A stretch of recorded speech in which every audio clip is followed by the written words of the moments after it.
রেহান বন্ধুদের সঙ্গে পাহাড়ি বনে ট্রেক করতে যাচ্ছিল। রাত নেমে গাছে গাছে অন্ধকার ছড়িয়েছে, বাতাস ঠান্ডা, পাতা ভিজে গেছে।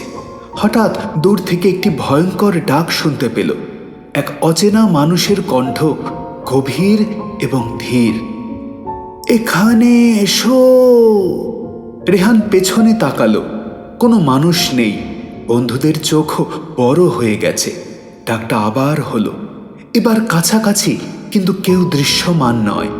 রেহান বুঝল এটি কোনো সাধারণ ডাক নয়। বন তার চারপাশে অদ্ভুতভাবে নড়াচড়া করছে। ঝোপ, গাছ, পাথরের প্রতিটি ছায়া যেন সচেতন। তারা ধীরে ধীরে হাঁটতে লাগলো। ডাকটা কখনো দূরে, কখনো কাছাকাছি, যেন রেহানদের পথ দেখাচ্ছে। শেষ পর্যন্ত তারা একটি খোলা ময়দানে পৌঁছল। চাঁদের আলো পড়েছে, বন তখন শান্ত। ডাক থেমে গেছে। রেহান মনে মনে ভাবল, ডার্কম্যানের ডাক আজ রাতে আমাদের পথপ্রদর্শক ছিল। কেউ আহত হয়নি, কেউ তো হারিয়েও যায়নি।